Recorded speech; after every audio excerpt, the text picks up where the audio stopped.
Hello, this is Tom Still from the Wisconsin Technology Council. Thank you for joining us for today's edition of WisBusiness.com, the show. The show is produced by the Tech Council in partnership with WisBusiness.com and with the help of our sponsors, the Wisconsin Economic Development Corp and Exact Sciences. Welcome back. This is Tom Still from the Tech Council. Hey, our governor's business plan contest is off to a roaring start. We had 150 entries from across the state, spread over 4 categories. We're down to 52 semifinalists from 30 cities. Really strong demographic mix as well. Our major prize sponsor is the Wisconsin Economic Development Corporation. We have a full slate of judges and mentors who are helping select entries to move on to the Wisconsin Entrepreneurs Conference in June. And a boot camp was held courtesy of Reinhardt Van Werner in Milwaukee. Our annual Tech Summit is coming up March 18th at Lambeau Field in Green Bay. This is really basically a matchmaking event. We're going to have major companies and emerging companies and investigate strategic partnerships. In fact, at least 17 major firms. We're going to take part in speed dates with 59 emerging firms. Plus, we have a full schedule of office hours and informative discussions. So that's going to take place again at Lambeau, starting at 8:45 through a late afternoon reception. Some recent events. January 18th, we talked about corporate collaboration on campus at UW-Whitewater, which is a vibrant university. We had representatives of Shine Technologies, Promega, and Somerset Marine talk about their industries and how they work with researchers and others on campus. January 23rd, we were back in Madison to talk about the war on cancer, what's going on there, past, present, and future. Dr. Howard Bailey of UW-Madison's Carbone Cancer Center discussed 50 years of progress and a lot of challenges yet to be met. February 9th, we held a SWIFT workshop at UW Parkside in Kenosha. This is an ongoing program that we're running with help from the SBA. Entrepreneurs ranging age from 21 to 81 heard from advisors that we assembled for a 3-hour session on the basics of launching, funding, and growing a young business. So stay tuned for upcoming SWIFT sessions. We'll have a couple more at least. And February 27th, we heard a report on Wisconsin's venture economy. We got a report back from Joe Kramer, our very own expert here at the Tech Council, on preliminary figures for 2023. And we heard from investors Maggie Brickerman of Generator, Laura Hilty of HealthX, and John Nice of Venture Investors. It was really interesting to hear how the national patterns roughly parallel what's going on in Wisconsin. Next up, we'll hear from Arjun Sanga, the director of WiSys.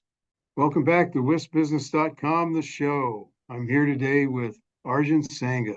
Arjun leads WiSys, and he's going to tell us more about that in a few minutes. But think statewide, think innovation, think doing things outside the major campuses like Madison and Milwaukee. And so that's where we'll start. But Arjun, you've been here now, gosh, about 10 years, I think, as I look back on it. And tell us what, about your background and what brought you here? What kind of skills did you bring to this very important job? Tom, thanks for having me on this show. I really appreciate it.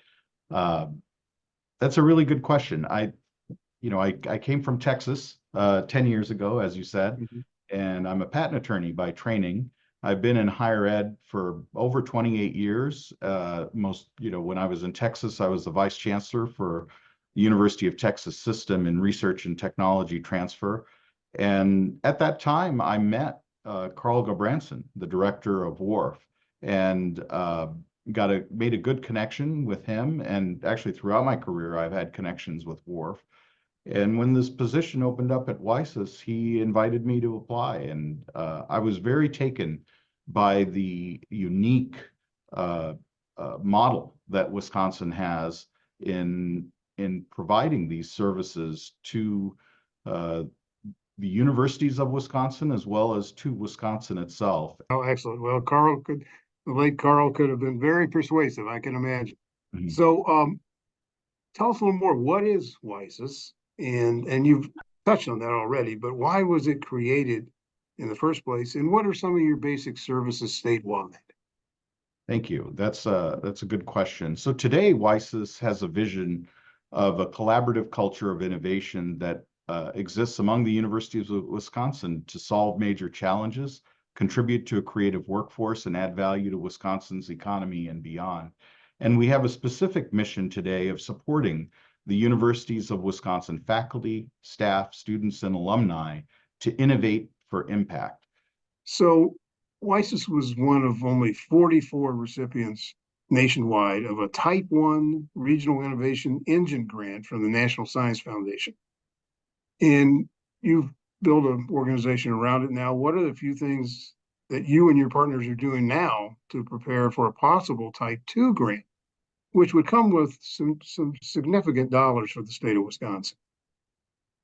Yeah, thank you for that question. Uh, you know, it's a WiSys-led activity, but it's really a consortium of over 30 partners, and it's a highlight to show that Wisconsin has just tremendous capability in agriculture, both through our campuses, through the tremendous research engine, but also through uh, our businesses and the expertise. We're the dairy state.